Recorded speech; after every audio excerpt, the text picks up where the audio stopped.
اور خان اس وقت جیل میں بطور سمبل آف ریزسٹنس ہے کہ وہ جو موجودہ سٹیٹس کو ہے اس کے خلاف وہ ڈٹا ہوا ہے، اور وہ چاہ رہا ہے کہ میرے بارے میں لوگ اب کتابیں لکھیں، بیوگرافی لکھیں، جیسے نیلسن منڈیلا پہ لکھی جاتی ہے، جیسے محمد علی جناح رحمۃ اللہ علیہ پہ لکھی جاتی ہے، جیسے ہٹلر پہ لکھی گئی، جیسے ماؤ زے تونگ پہ لکھی گئی، جیسے لینن پہ لکھی گئی، ہزاروں ایسے لیڈرز ہیں، ٹھیک ہے جی، مارٹن لوتھر کنگ پہ لکھی گئی، اچھی لکھی جائے، بری لکھی جائے، ہٹ کیا جائے، اپریشیٹ کیا جائے، وہ اور بحث ہے۔ اب وہ کتابوں میں جانا چاہتا ہے، اس کے لیے بنی گالا، شوکت خانم، یہ وہ ان سے اوپر وہ آ چکا ہوا ہے، تو مجھے نہیں لگتا اس سے خان کو کوئی فرق پڑے گا۔ اور پھر آج کی جو ہماری دوسری خبر ہے وہ ہے ایکسٹینشن کی۔ 24 گھنٹے نہیں ہوئے پی ٹی آئی کے سینئر لیڈر اسد قیصر نے ایک سٹیٹمنٹ دی ہے ایک پریس کانفرنس کرتے ہوئے کہ جنرل باجوہ کو ایکسٹینشن دینا پی ٹی آئی کی سب سے بڑی غلطی تھی، یعنی 1996 سے جو مارز وجود میں سیاسی جماعت ہے اس کا سب سے بڑا پولیٹیکل بلنڈر تھا جنرل باجوہ کو ایکسٹینشن دینا۔ اس پر انہوں نے قوم سے معافی مانگی ہے، انکلوڈنگ عمران خان، یعنی پوری پی ٹی آئی معافی مانگتی ہے کہ ہم سے یہ غلطی ہوئی۔ اچھا، بات اب یہاں نہیں رکتی، اب اس بات کو 24 گھنٹے نہیں ہوئے رانا ثناء اللہ صاحب جو پی ایم ایل این کے ایک سینئر لیڈر ہیں، ان کی ایک سے ہے، وہ بھی ایک سٹیٹمنٹ دے دیتے ہیں ایکسٹینشن کو لے کے۔ وہ یہ کہتے ہیں کہ میاں نواز شریف صاحب جو ہیں وہ آرمی چیف ہوں یا سروسز چیف ہوں، ان کی ایکسٹینشن میں یا مدت ملازمت میں اضافے کرنے کے حق میں نہیں رہے کبھی۔ انہوں نے کبھی نہیں کہا ان کو ایکسٹینشن ملے، بلکہ انہوں نے ہمیشہ اس کی مخالفت کی ہے، اور جب ان کو موقع ملا ہے انہوں نے اپنے اس فلسفے کو کہ آرمی چیف ہو یا کوئی بھی سروسز چیف ہو اس کو ایکسٹینشن نہ ملے، انہوں نے اس کو پریکٹیکلی کر کے دکھایا ہے۔ اور یوزلی جنرل رحیل شریف سے جوڑا جاتا ہے کہ وہ بھی ایکسٹینشن لینا چاہ رہے تھے، میاں نواز شریف صاحب نہیں مانے، یہ رانا ثناء اللہ صاحب کی سٹیٹمنٹ آ گئی۔ اچھا، اگر ہم جنرل رحیل شریف صاحب سے آگے جائیں، تھوڑا چند سال آگے جائیں تاریخ میں، تھوڑا ہم اپنے آپ کو لے کر جائیں، تو جب جنرل باجوہ کو ایکسٹینشن ملی تو یہ تو اوپن سیکرٹ ہے، ساری دنیا جانتی ہے کہ اس وقت میاں نواز شریف صاحب، میاں شہباز صاحب، پوری نون لیگ نے، ان کی کور کمیٹی نے اس ایکسٹینشن کو سپورٹ کیا تھا اور اس کے بدلے کچھ بینیفٹس بھی لیے تھے۔ تو آج اگر رانا ثناء اللہ صاحب یہ بیان دے رہے ہیں کہ آرمی چیف ہو یا سروسز چیف ہوں انہیں ایکسٹینشن ہی ملنی چاہیے اور نواز شریف ان کی فیور میں نہیں ہے، تو کیا یہ بیان جو موجودہ آرمی چیف ہیں ان کے لیے دیا گیا ہے کہ جی اگر آپ ایکسٹینشن لینا چاہتے ہیں یا اگر حکومت میں ایک گروپ آپ کو ایکسٹینشن دینا چاہتا ہے تو میاں نواز شریف صاحب اس کے حق میں نہیں ہیں؟ سوال میں آپ کے سامنے رکھ رہا ہوں۔ دیکھیں ویورس، وہ ایکسٹینشن لیتے ہیں نہیں لیتے ہیں یہ ان پہ ڈیپینڈ کرتا ہے۔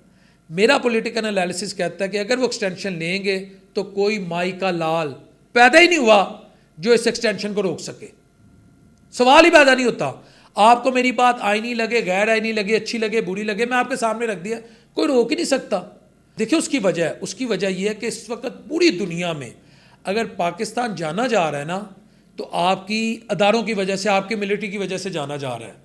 امریکہ میں کسی بھی آرمی چیف کو over the last 200 years white house کے اندر 2 گھنٹے کا شائع نہیں دیا گیا، کسی بھی آرمی چیف کو اتنا پروٹوکول نہیں دیا گیا جو فیلڈ مارشل عاصم منیر کو دیا گیا ہے۔ کیوں دیا گیا ہے؟ دیر از نو فری لنچ۔ امریکہ کو اس بات کا یقین ہو گیا ہے کہ جس انڈیا پہ میں اربوں ڈالرز کی انویسٹمنٹ کر رہا تھا، جس پہ میں کھربوں روپیہ لگا رہا تھا، جس کے ذریعے میں چائنا کا راستہ روکنا چاہ رہا تھا، وہ تو ٹکٹ ٹوکری نہیں نکلا، 7 مئی سے 10 مئی میں وہ ایکسپوز ہو گیا۔ ہماری اس نے ویپنری، ویسٹ کی ویپنری کا اس نے بیڑا غرق کر دیا۔ اسرائیل اس کے ساتھ تھا، روس اس کے ساتھ تھا، ویسٹ اس کے ساتھ تھا، S-400 سسٹم کو اس نے بیڑا غرق کر دیا۔ اور پاکستان جو IMF ڈیپینڈنٹ اکانومی کے ساتھ چل رہا ہے، جہاں پولیٹیکل کلیشز ہیں، جہاں سوشل میڈیا میں ایسا محسوس ہوتا ہے کہ جی پاکستان خدا نہ خواستہ کل ہی کوئی سول وار ہو جائے گی، اللہ نہ کرے، no doubt political tension is still there in Pakistan, no doubt Pakistan کی جو پولیٹیکل لیڈرشپ ہے جو موسٹ پاپولر ہے اس کا اور اداروں کے درمیان ابھی کوئی ریکنسیلیشن والا سین نہیں نظر آ رہا، ٹھیک ہے جی۔ لیکن اس کے باوجود جب اس نے دیکھا ٹرمپ نے کہ یار انہوں نے تو 6 لاکھ فوج نے پورے انڈیا کا بیڑا غرق کرتا ہے، انہوں نے تو دنیا کو حیران کرتا ہے، وہ سلوٹ پہ آ گیا۔ اور پھر اس سے پہلے آپ دیکھیں کہ اس ملک میں پاپولر کون ہے؟ یہ لیڈرشپ جو کہہ رہی ہے کہ نواز شریف صاحب ایکسٹینشن کے حق میں نہیں ہے، ان کے پاس اتنی پولیٹیکل ول، اتنی پولیٹیکل پاور ہے، یہ کسی کو روک سکے، کسی کو ڈکٹیٹ کر سکے کہ تم آرمی چیف بنو، تم نہ بنو۔ بھائی جان یہ سسٹم ایسے ہی چل رہا ہے، یہ چلنا ہے، اور اگلوں نے ثابت کیا ہے۔ ملک ڈیفالٹ ہونے سے کون بچا رہا ہے؟ انٹرنل اگریشن سے کون روک رہا ہے؟ ایکسٹرنل اگریشن سے کون روک رہا ہے؟ ایکٹیو کون ہے؟ انٹیریئر منسٹری، اکانومی کو کون چلا رہا ہے؟ جب سارے کا سارا سیٹ اپ ان کے پاس ہے تو پھر یہ کون بیان دے سکتا ہے کہ جی ہم حق میں نہیں ہیں، یا کون ڈائریکشن دے سکتا ہے؟ میرا یہ ویلوگ بہت سارے میرے جو دوست ہیں جو پی ٹی اے کو سپورٹ کرتے ہیں، میں اب کھل کے بات کرتا ہوں، ہو سکتا ہے انہیں برا لگے، لیکن اپنے اپنے دلوں پہ ہاتھ رکھ کے بتا دیجیے گا کیا اس میں نے کوئی غلط بیانی کی ہے۔ پولیٹیکلی پاپولر خان ہے، میں نے آپ کو شروع میں بتا دیا، لیکن ملیٹریلی اور اسٹیٹ افیئرس کے معاملات میں جس کا مکمل کنٹرول ہے اور جس نے دنیا کو بتا دیا ہے کہ پاکستان کی طرف کوئی میلی آنکھ سے دیکھے گا ہم اس کا تہیا پینچا کر دیں گے، وہ آپ کی آرمی ہے، اور دنیا اسی کو آن کرتی ہے جس کے پاس پاور ہو، کیونکہ انٹرنیشنل ریلیشن میں ایک تھیوری ہے ریئلزم کہتی ہے جس کے پاس طاقت ہے نا دنیا اس کے آگے جھک جاتی ہے۔